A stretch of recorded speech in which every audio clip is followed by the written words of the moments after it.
It's the dream of every cricketer, the ultimate glory. Few manage to keep their date with destiny. But for many, it's been heartbreaks and a cross to bear. The Holy Grail is here in India. I'm Rupha Ramani and Firstpost brings you the ringside view. We bring you the Cup of Dreams. Cricket World Cup coverage like never before. The champion! It's over! He's done it again! Unbelievable! Oh, straight into the roof of the net. Nice one. Straight down the middle. So a good performance from both teams here today. Hi, how are you doing? Yes, it's a Sunday, but we're here to bring you something special. I'm Rupha Ramani and you're watching Firstpost.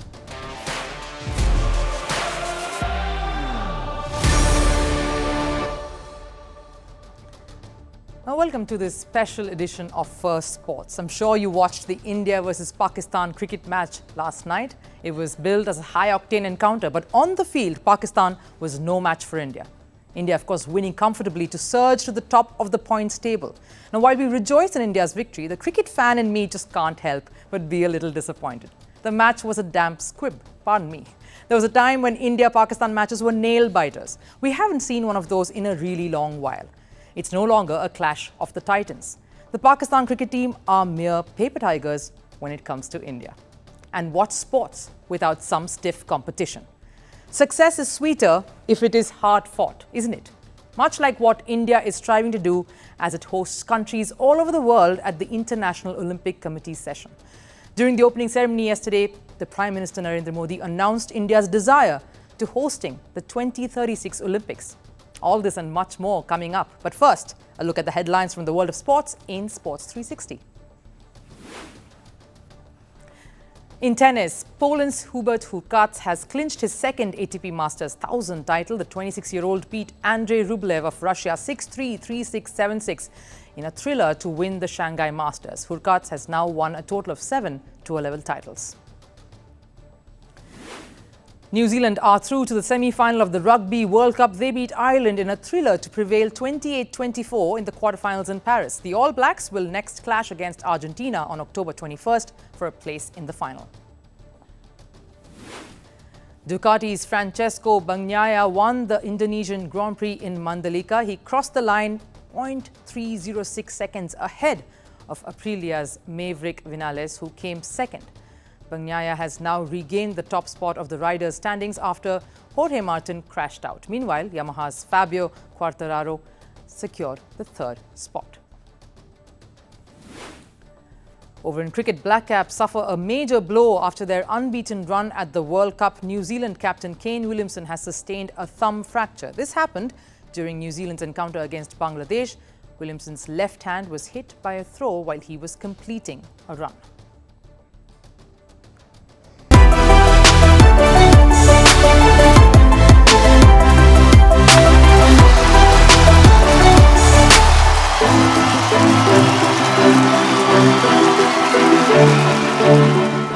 Now, what a whirlwind weekend it's been. And I'm back in the studio now, away from Ahmedabad that was in the grip of World Cup fever. Now, the three positives that we have to look at for the Indian cricket team from that win last evening. Number one has to be Rohit Sharma. There's something about this batter and the big stage. Come the World Cups, and he stamped his authority on it. He did that in the previous edition in 2019 in England. And though he stumbled in his very first game against Australia in this edition, the next two have seen Rohit Sharma step up. He scored 100 against Afghanistan and Delhi and a half-century against Pakistan to steer the run chase. Moderate targets both, but the class and his form all shining through. Boding well for his next upcoming match in this week. There are two of them that India will be playing. And as a captain, he seems to be finding his feet as well. Abdullah Shafiq's wicket was taken with a plan between Rohit and I. One ball earlier, I had bowled a bouncer to him. But then I talked to Rohit and spent time with him. Shafiq thought that I will bowl a bouncer again, so he was back in the crease. But I bowled it ahead and it became successful for the team. Rohit is a legend. A very candid Mohammed Siraj, and it just shows the kind of camaraderie and atmosphere that's there in the Indian side. All right, on to reason number 2, Jasprit Bumrah. Now we know how important it is for a pacer to perform in the subcontinent conditions. It's not easy. They aren't conducive to fast bowling, and that's why one of them firing always bodes well for a team's campaign. And Jasprit Bumrah has made his comeback in style. The track doesn't matter. His skill is enough to put the team ahead. See, at the end of the day, you guys will anyway decide that this is, I was like this, I was like that, what I'm doing. So, but I don't work like that. As I told you, I look at on that day what I have to do. I look at my preparations, and I'm a little detached person. I don't know what's going around in the world. So I just looked at what I have to do at that particular day. And obviously reading the game, reading your strengths, that what has worked for me in the past as well, keeping all of those things in mind, keep going forward. That delivery to dismiss Mohammed Rizwan is one that will be talked of for days and weeks and months to come. But on to number 3, reason and positive number 3. Though it wasn't the most flamboyant of knocks, Shreyas' half-century is timely and sure to give him that confidence ahead of the next match that they have. He too has made his way after an injury break, so these runs, only lift his morale ahead of the next phase of the tournament. All right, we looked at the 3 positives for India after that win. We have to look at some of the concerns for Pakistan as they tackle the rest of the campaign. Number 1 has to be the batting collapse. Crumbling from 155 for 2 to 170 odd for 7 would make them go back to the drawing board and figure out just what went wrong. A very mercurial performance just after a scintillating one where the middle order stood up and delivered against the Langans. That is a bit of a concern. Their next match is against Australia. So surely that will be a matchup that will test their batting another time. Yeah, I just think we were a little bit timid tonight with our overall performance. I would have liked us to really take the game on just a little bit more. It's a massive occasion, as we know, but I think we just went into our shells just a little bit. And to go from 155 for 2, if it was, to 190 odd all out is just not on. Yeah, credit to India. I thought they bowled really well, but I just thought our performance was just a little bit timid. The second concern will have to be Shaheen Shah Afridi, and we were not really expecting his name to sort of figure in a concern list. Now, what felt like him starting off on a searing note in international cricket has not really gone the distance in this particular World Cup. At least not just yet. The pacer doesn't seem to be in his elements just so far, and with the tournament inching towards the halfway mark, it is about time Shaheen focused on making an impact right at the top to give his team that solid start. Look, we've been doing a little bit of work behind the scenes. Look, it'd be remiss of me to discuss it out here, but we've been doing some work with them. For me, it's just about confidence. The key for us now is getting our players to remain calm. It's getting our players to focus on the next game, and it's to build them up and make sure that they go into that next game thinking they can run through a brick wall. Yes, there are technical aspects, and those are the things that we look at every day with our players.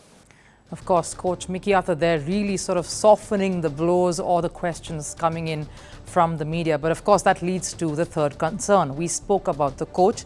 The other sort of key component in a team setup has to be the captain, Babar Azam.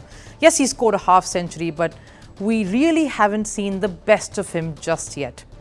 The next big one, and we know that could be around the corner, and it's just a matter of time, and it better come soon, especially at the rate at which he dominates the opposition. That hasn't happened so far. And if Pakistan wants to improve their chances of qualifying for the semi-final, Babar Azam has to strike and strike hard.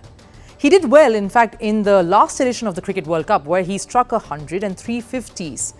So he'll have to just sort of rekindle that performance on the big stage that he does so well and show some glimpses of that spark once more. Look, they're classy performers, and they've done it day in and day out for Pakistan over an extended period of time. So I'm not going to sit here and castigate them for that. As I said, I thought we were a little bit timid. I did think we could probably have taken on the Indian spinners just a little bit more. It was a wicket that didn't turn massively, and I thought we needed to put some pressure back. But again, they were building nicely. I think we've got to realise that there are two ways to always skin a cat.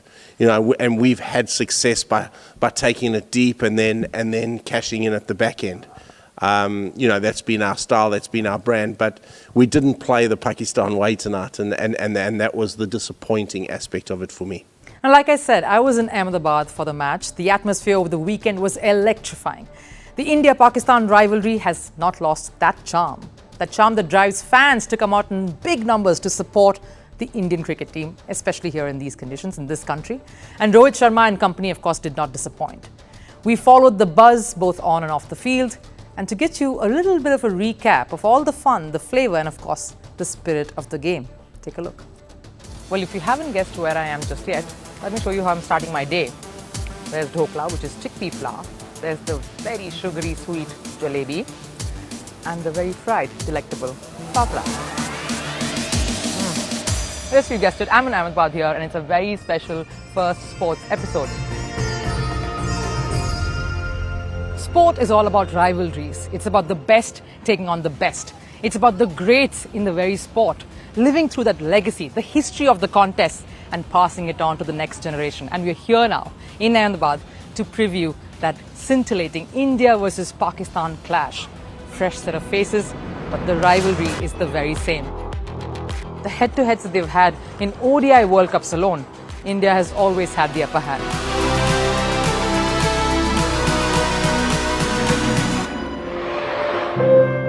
Jasprit Bumrah took his very first steps into international cricket, or cricket itself, right here where I'm standing at the Nirman High School.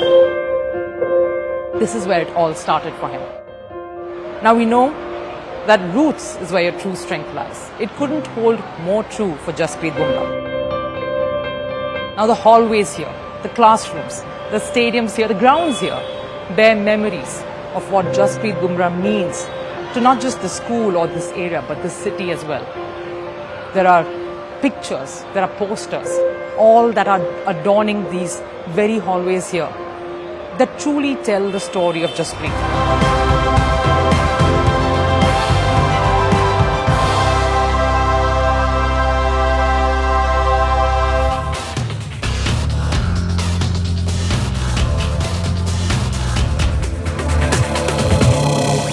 Now you know you're in Ahmedabad because you're standing at the biggest stadium in the world. I'm privileged, I'm honoured to be at the Narendra Modi Stadium here, which is getting decked up and ready. For what? Well, you know it's an India-Pakistan encounter because I'm surrounded here everywhere by so many cops. Sun is beating down upon me here. It's a red-hot day in Ahmedabad, and why not? It's a red-hot face-off tomorrow. T-1 we are at before India versus Pakistan on Saturday. The most positive news coming out of the Indian dressing room has been Shubman Gill's arrival in Ahmedabad.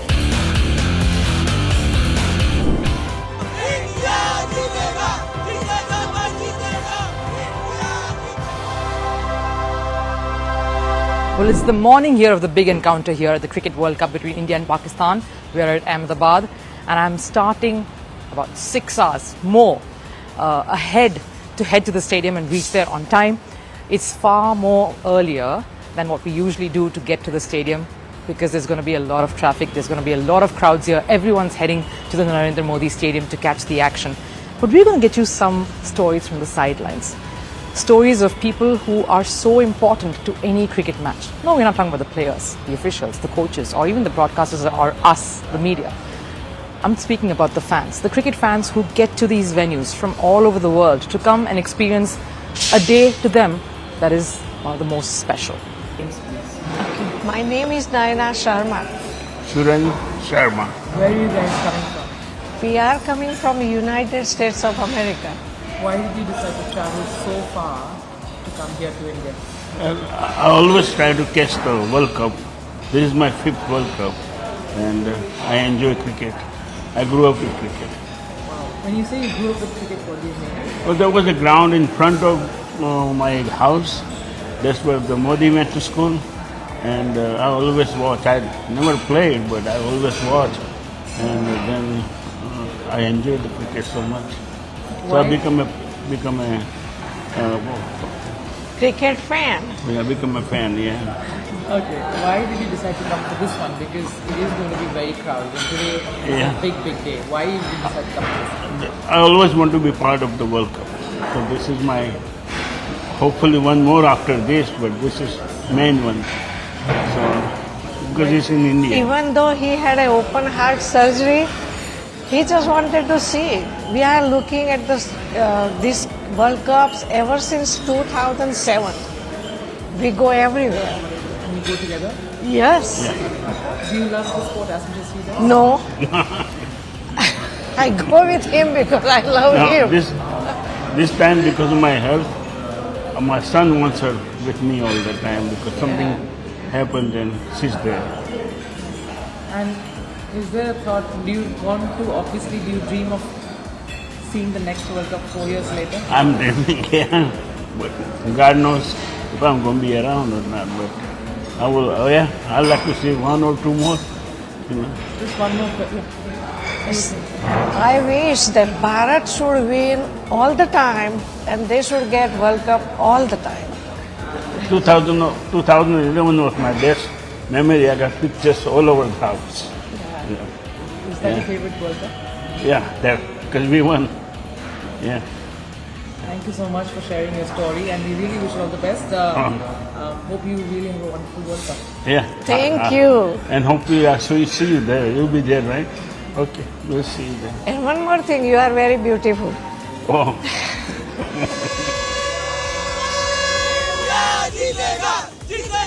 Because it's a passion, it's an expression of oneself, and it's really something that drives us to be on the ground, cheer the team, and it's really good. And personally for me, this is the third India-Pakistan World Cup match I'm watching. I think in India, it's an emotion for many of the people, and especially India-Pakistan. It comes within each fan, like it's an emotion. The best reward is the India win. That's the biggest reward that we'd get. But more than that, it's more about being on the ground, cheering the team, and being part of something that's going to create a history. So that's the best reward I can have. The cricket, what does it mean to me?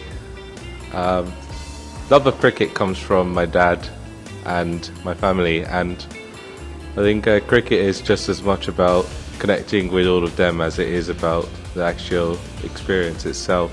I really love cricket because I've grown up coming to India every year, just playing with my cousins and stuff in the villages, and always watching it. They take a day off school when there's a big match on, so it's a big day, especially with Pakistan for visiting for the first time in so long. It should be a good day. For me, cricket is colour, excitement, fun, victory, losses, and lots of emotions, because I think we Indians are, Indian fans are generally very emotional when it comes to victory and losses, and people express themselves, we express ourselves, and it's great fun to be watching the game at the biggest stadium in the world. Now, if you were present at the Narendra Modi Stadium to witness that India-Pakistan match, you would be part of a large partisan crowd that was vociferously supporting Team India. There were collectively loud jeers and boos when Babar Azam, the Pakistan captain, stepped up to the toss. There was also not even a single applause. We couldn't really hear any when the Pakistani batters hit a four or the bowlers took a wicket. A Pakistani cricketer would have felt really alone in that cauldron, surrounded by a crowd that had zero support for the visiting side. Now, it would have got to the team, so much so that coach Mickey Arthur had this to say. Look, I'd be lying if I sat up here. It didn't seem like an ICC event tonight. Let's be brutally honest. It seemed like a bilateral series. It seemed like a BCCI event. I didn't hear Dil Dil Pakistan coming through the microphones too often tonight. So yes, that does play a role, but I'm not going to use that as an excuse, because for us it was about living the moment, it was about the next ball, and it was about how we were going to combat the Indian players tonight. Coach Mickey there, taking it on the chin quite well, as you sort of get used to doing once you are coach of the Pakistan cricket team. It's not a job that's too easy. But speaking of the attendance for that India-Pakistan match alone, it was more than 1 lakh. Now, the official capacity of the Ahmedabad stadium is 1,32,000, and you would say that is not full attendance. But just look at these numbers for starters before we get you the whole picture. The total attendance for the 2015 World Cup, that's hosted by Australia and New Zealand, was 6,23,247. Numbers by the Stadium's data. The attendance for the 2019 World Cup at England and Wales registered 7,52,000 spectators. These are numbers by ICC. Now, the numbers for India with first 9 games out is around 2 lakh, just a little under 2 lakh. Now, adding the India-Pakistan numbers, it would take the total to over 3 lakhs. Now, even before we come to the halfway stage in the tournament, we are halfway to the total. The attendance of both the previous editions, yes, the crowds are less in comparison to the size of the stadiums and the capacity, but there are some reasons to it. The format itself, the ODI format, quite the longer format that doesn't really engage too much of the crowd when it compares itself to the shortest format, which is the T20 format. The festival season is on in the country. India games not being there on the weekdays, because at least the weekends, which garners more attendance, would make up for the lack of it owing to a weekday fixture. So let's say a non-India game was put on a weekend, you'd probably still be able to make up for some more of the numbers than you would otherwise, which you're anyway getting on an India fixture. So then the best way we can compare to figure if the crowds coming in for this edition is less or more is possibly to compare the capacity itself of stadiums with the other countries that hosted the last 2 editions, for example, which is what we've sort of compared. Let's also be honest, the size of stadiums in India are much larger than stadiums in any of the others outside India. So let's compare the biggest stadium that played host to the 2015, 2019 and 2013. Now, if you go to 2019, the Lords in England has a capacity of just 31,000. That's the biggest that they have in the country.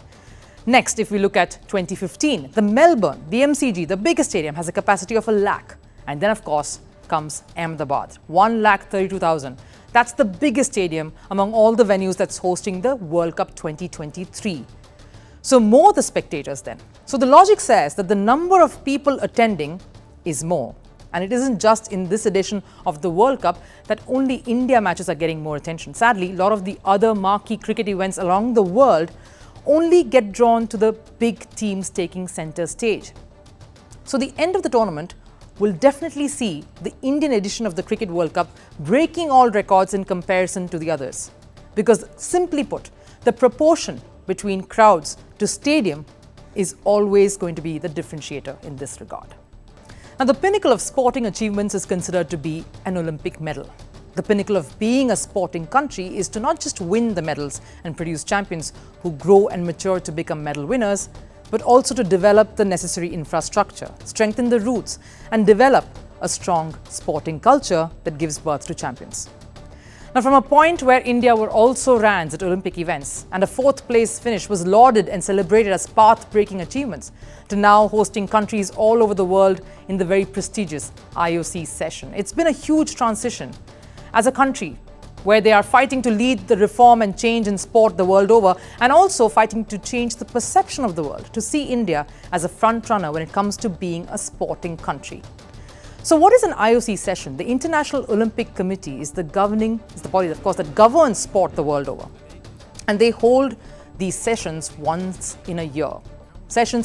These sessions are, of course, held to take important decisions like choosing a president, making ratifications that affect sport or the functioning of sport the world over, and choosing an Olympic host country. Now, the very first time that an IOC session took place in India was 40 years ago, in 1983 in New Delhi, which was the 86th edition of such sessions. And what India is proving now is that it is not a one-trick pony. Cricket is no longer the only sporting brand that defines the country. The country is on the path to developing itself as a hub for sporting disciplines to thrive and succeed. The recently concluded Asian Games bears testament to that. Athletes at Hangzhou pulled off a show for the world to watch. The performance at the Asian Games has set the perfect backdrop for India's Olympic aspirations to kick off. A desire announced by the Prime Minister himself. सबके सामने 140 करोड़ भारतवासियों की भावना जरूर रखना चाहूंगा। भारत अपनी धरती पर ओलंपिक्स का आयोजन करने के लिए बहुत उत्साहित है।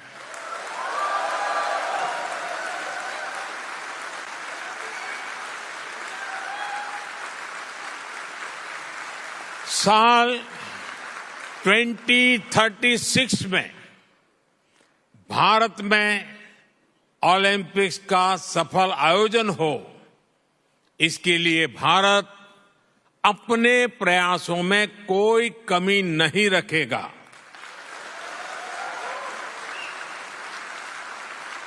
ये 140 करोड़ भारतीयों का बरसों पुराना सपना है। Quite a stirring speech there by Prime Minister Narendra Modi announcing India's desire and commitment towards wanting to host the 2036 edition of Olympics here in India. And we're already getting there as a host for multiple international events over the years.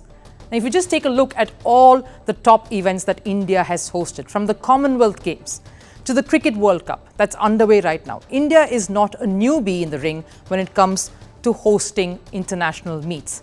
It has held several of them, dating way back as early as the 1950s. And next year, it is hosting its first World Shooting Para Sport.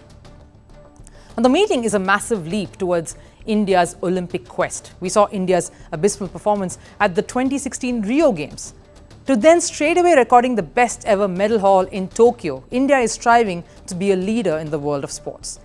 The other shot in the arm, of course, coming from the event is the possible green light to cricket being included in the 2028 Olympic edition. All of this is not something that has come about overnight. The rapid strides India has made in sports is owing to all the efforts, the finances, and the focus on infrastructure from the grassroots level up. It is the many efforts of India's IOC member-elect Neeta Ambani in sports and to sort of give that impetus at the grassroots level and investing in athletes to help them perform. She has heralded the start of a new era by focusing on building something from the ground up. Athletes like Kishore Jena and Jyoti Yaraji are proof of her contributions. Other companies too, like JSW, have played their part in taking India's quest for success, especially at the world stage, forward. Athletes like Neeraj Chopra are in fact supported by them. When India bid for the rights to host the IOC session, it received an overwhelming response with 99% of votes coming in favor of that.